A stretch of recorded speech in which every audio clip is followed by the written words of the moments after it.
I climbed back into the cab, and while looking towards the flashlight, I turned on my marker lights.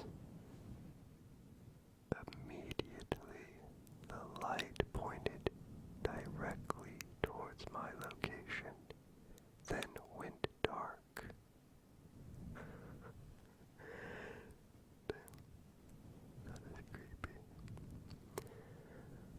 Another time on the same road, I woke up from a nap to the sound of somebody banging their hands along the length of my trailers. There was light fog and I couldn't see anyone, but the sound was unmistakable. I didn't stick around, though. I got out of there ASAP.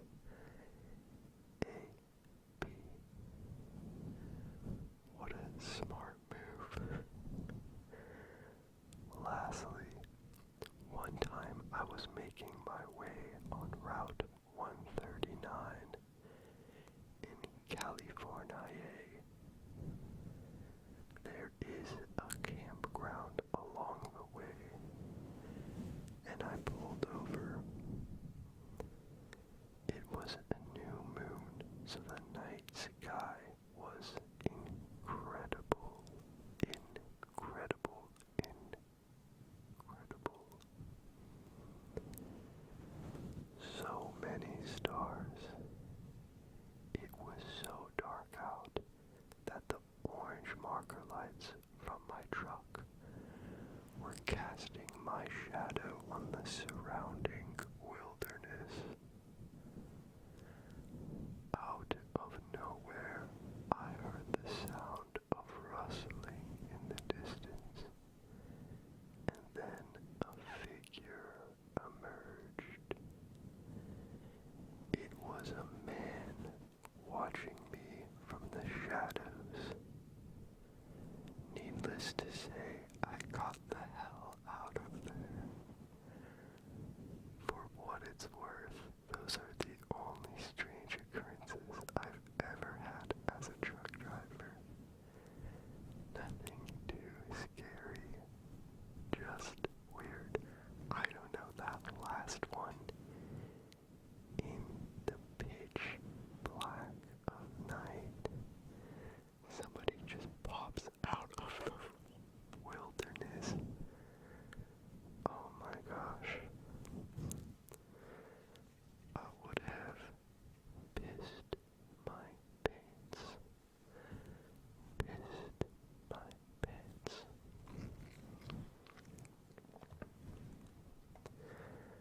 Alright, this next one, we'll call it, well, the title is My Last Job Was Haunted. I used to work at a dog boarding facility built on an old dump site. All of us who did overnights had stories. My first experience was getting out of the shower around 10 p.m. The entire building was locked by me, and there was a Ring camera at the front door. Someone knocked on the bathroom door. I got no notification from the Ring cam, and I don't know why I thought a coworker had come by, because why would they knock on the bathroom door knowing I was the only one there? I said, hello, hello, twice, and with no answer.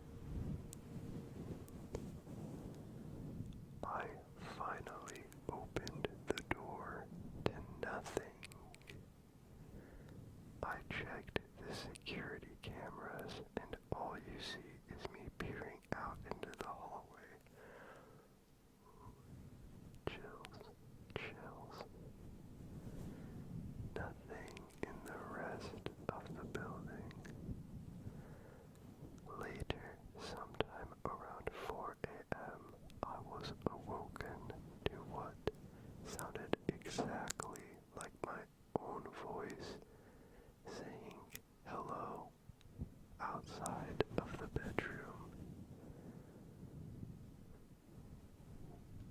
Every time before bed, we would put calming music for dogs on all the Alexas in different rooms of the huge house. One morning, I woke up and they were all somehow off except one in the kitchen that was quietly playing a song very dear to me. As soon as I shut the bathroom door, it stopped. And I then went to another wing of the house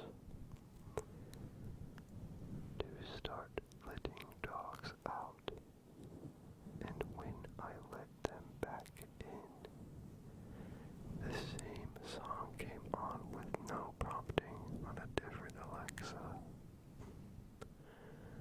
Wow, interesting. That the Alexa one is whatever, but wow, yeah.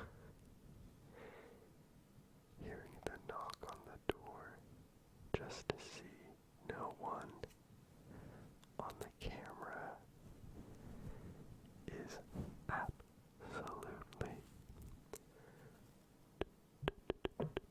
terrifying.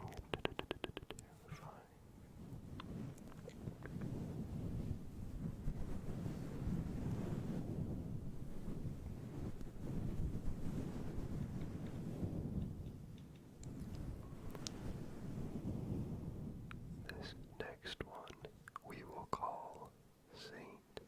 Louis.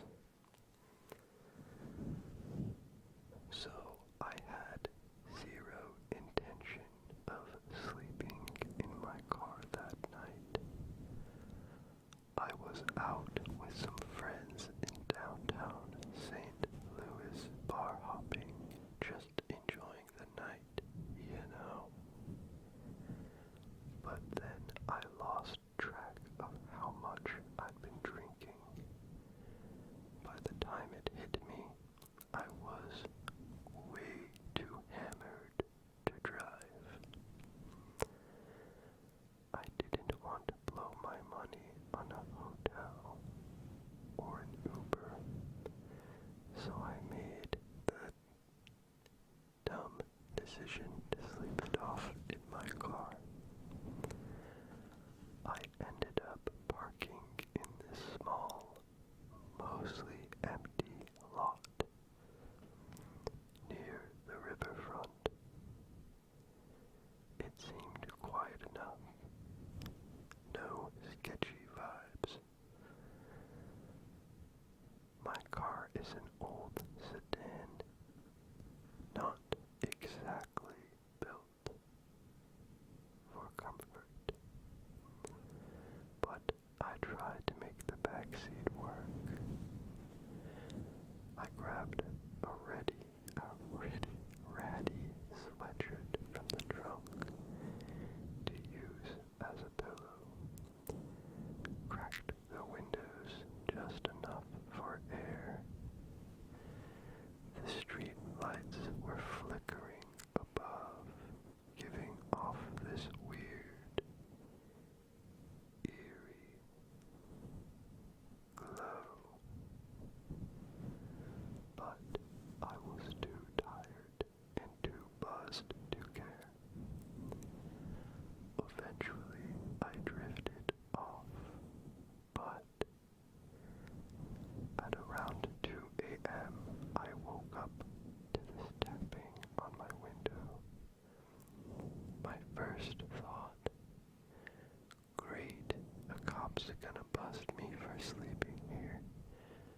But nope, it wasn't a cop. I squint out the window and there's this figure standing there, right up against the glass. The light from the street barely hit them, just enough to make out the shape of someone in a hoodie standing way too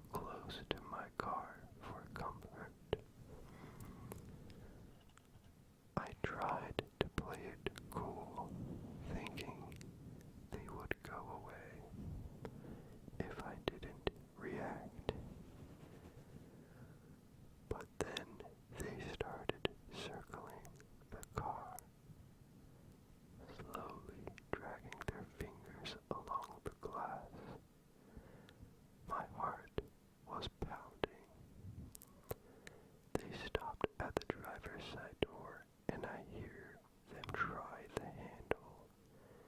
Thank God I'd locked it. They then moved to the back window where I was lying down and pressed their face against the glass. I couldn't see their face clearly, just this shadowy outline of eyes staring right at me. I didn't move, barely breathed, just hoping they'd get bored and leave. After what felt like forever, they stepped back, but I didn't hear them walk away. I stayed frozen, trying to figure out if they were still there. Finally, I worked up the nerve to sit up and peek out the windshield. And there they were, standing like 10 feet in front of my car. Just staring, not moving. I don't even remember grabbing my keys, but suddenly I had them, hands shaking as I started the car. The second the headlights flicked on, they bolted, running off into the darkness. I didn't stick around to see where they went. I just floored it out of there, driving until I found a busy, well-lit gas station where I stayed the rest of the night. Doors locked, headlights on, wide awake. The next day, I couldn't shake the feeling of being watched. Even now, whenever I drive past that part of town, I catch myself glancing in the rearview mirror, half expecting to see that figure again, lurking in the shadows.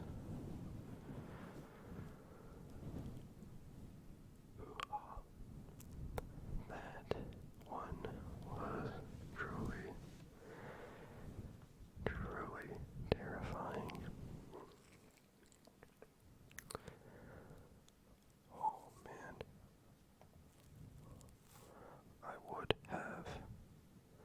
I don't know what I would have done.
close to 3 a.m., what we heard is the witching hour.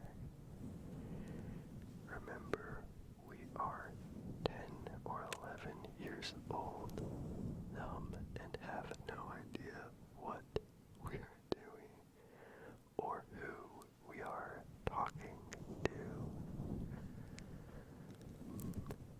We asked the board if it could do something for us. We said at 3:15 a.m. to have the girl who saw something in the mirror wake up and say something to us. It was over 15 years ago, so I don't remember what we asked for this girl to say. All I know is we asked for her to look into the mirror and say something. 3:15 a.m. was about 20 minutes or so from when we asked the question. I remember us saying goodbye to the board and putting it away. The three of us were talking about how impossible our ask was when 3:15 a.m. hit. We knew it hit 3 a.m. because her basement had a big grandfather clock that didn't ring anymore. But the clock function still worked.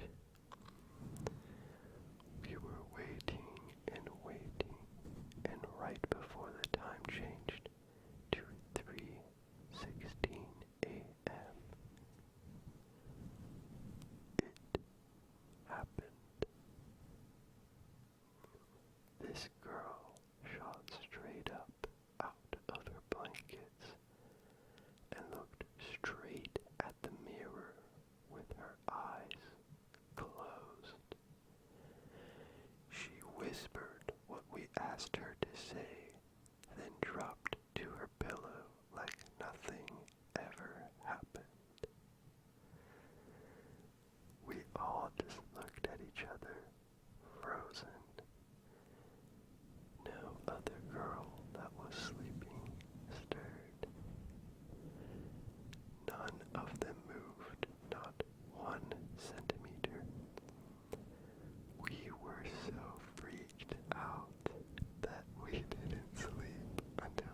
this wasn't a good idea and that we don't know if what we're talking to would be her grandma or not. She promised me she'd try it twice and then put it away.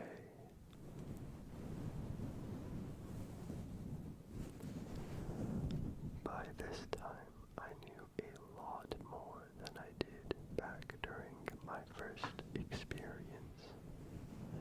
I told her that she must say goodbye each time the girls rotated, and I had them put salt around the board to keep whatever they were talking to inside the board. That way, no one would or could get possessed. They tried it at least 4 times with different girls every time, and the planchette didn't move even once. They all laughed at me for how scared I acted earlier, saying the board is stupid and doesn't actually work.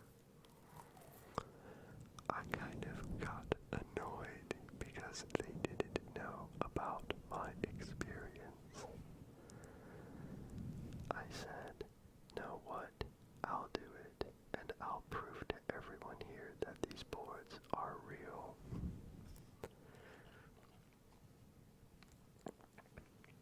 It was me, the birthday girl, and 2 other girls from my class who only joined the team for our senior year.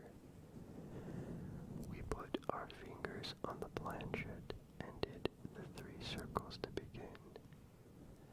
I asked who we were talking to, and the planchette moved for the first time that night. The 2 girls in my class were huge skeptics. They said, of course it would move when I just said, I'll prove it's real. They accused me of moving it. But the information that came out was information I never knew until they connected the dots for me. The board first goes to letter J and then to letter R. We were confused because JR isn't a name or a name of anyone we knew. Or so we thought. Or so we thought.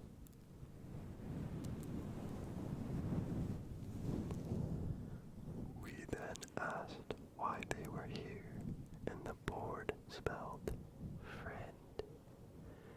We asked again, who is this? And the board spelled JR. We then asked, what does J stand for? And the board spelled out JONAT.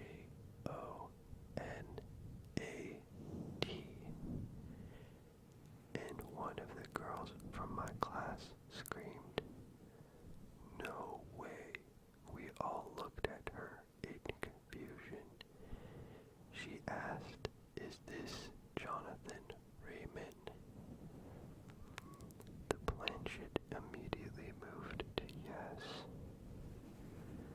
The 2 girls sat so quietly and we just waited.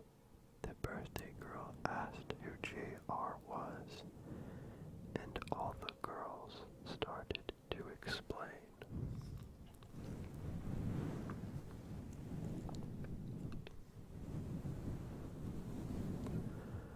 JR was a guy who was in the class above me. I knew of him, but nothing about him. I had been cheering at our school all 4 years, so I knew him from the football team. He had passed away our sophomore year, his junior year, due to his car's exhaust. He didn't want to wake his parents after driving home from a party in the middle of winter, so he slept in his car with a garage. Oh.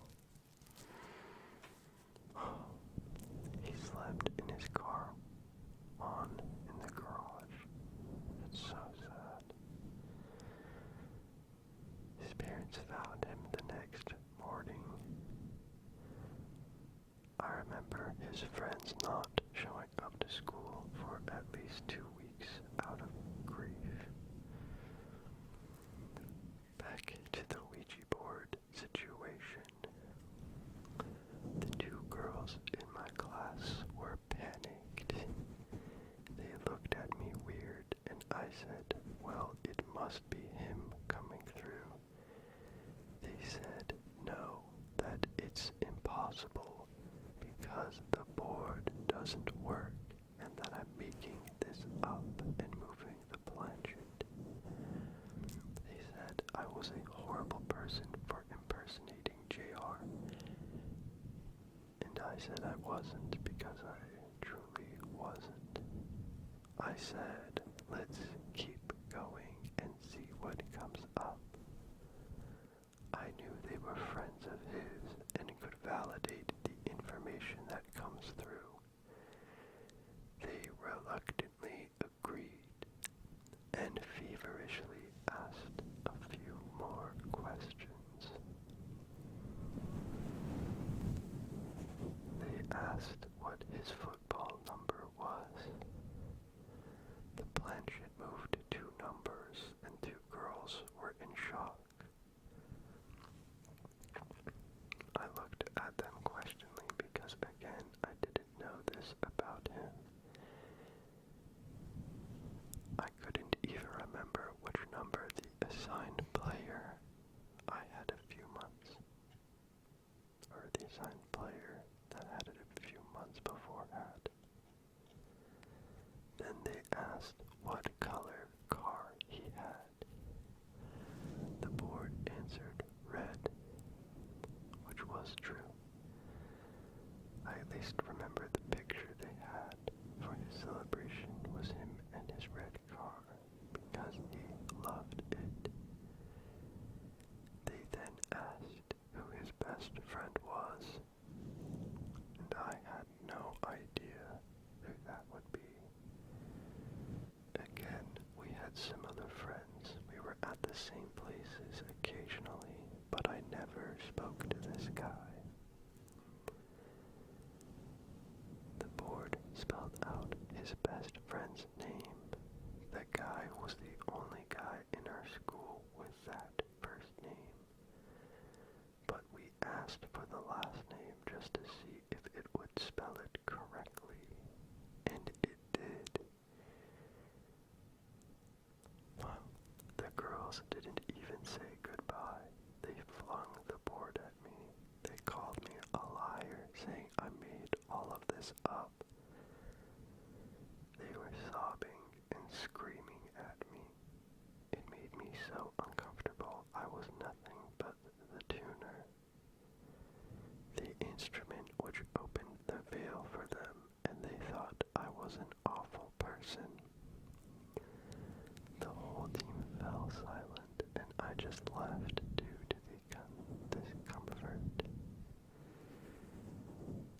Even though I had been captain of our team and had cheered with majority of those girls for at least 3 years, majority of them didn't talk to me, even at practice, for at least 2 weeks.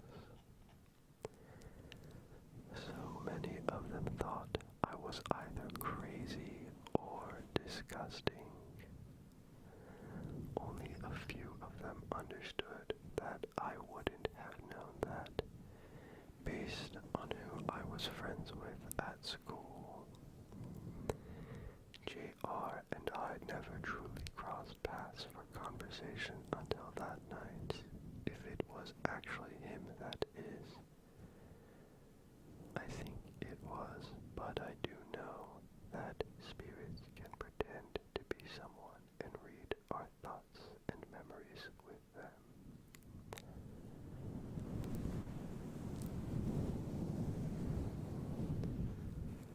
I don't use Ouija board anymore because you never know who you're going to get or who you're going to piss off, even if it works.